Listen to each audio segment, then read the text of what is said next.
So now in the future, I think this is already happening. I think the development is to say we are not just interested in establishing which proteins are in what sample, but that we can measure large series of samples, let's say clinical cohorts or time series, or follow the consequence of a knockout in cells, basically have large cohorts of hundreds, potentially thousands of samples. And we would then measure protein patterns that reflect the response of the cell or the tissue or the human to a particular insult, for instance, a disease or a genomic variant. And that now these data can be then matched with the fantastic capabilities of high-end computing, machine learning, and so on, to learn basically a data-driven make new biological findings. This is already happening. It will happen a lot more in the future, and so I think the development has been to make basically the proteome measurable and as an entity, and now to apply this to large numbers of samples in suitably constructed sample sets.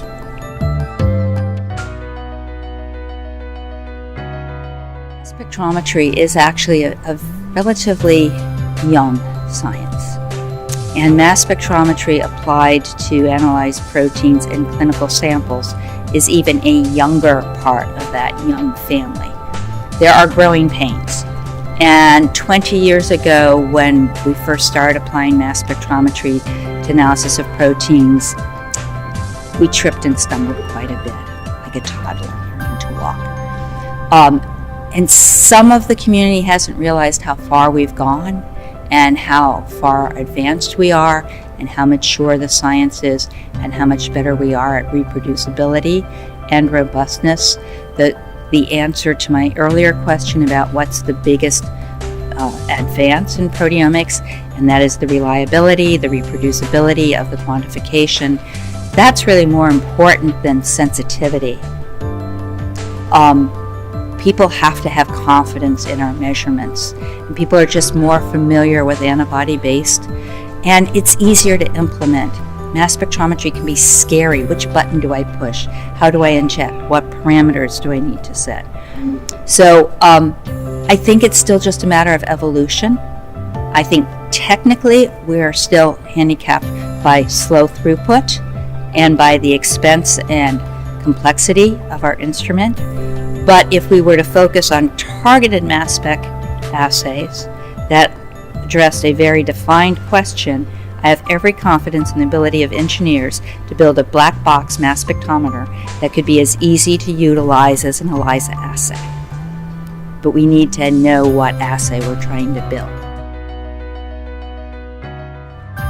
It's absolutely essential. We can't sit in a silo and only look at one omics. We have to relate the glycomics or glycoproteomics to the proteomics, to the genomics, to the metabolomics, because these are real cells. They're not just molecules floating around.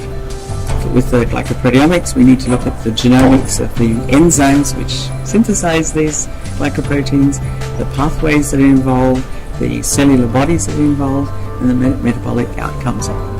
So none of the omics can live in isolation.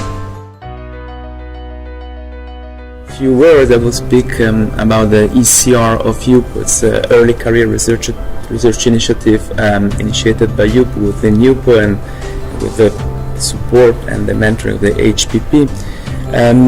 The goal of ECR, or how this was born, is in the fact that the new generation of scientists in proteomics were interested to know what was also happening in the past, so on what we are building our current activity in the future. So we wanted to get in touch with the generation before us, which put in place all the things which we are using now.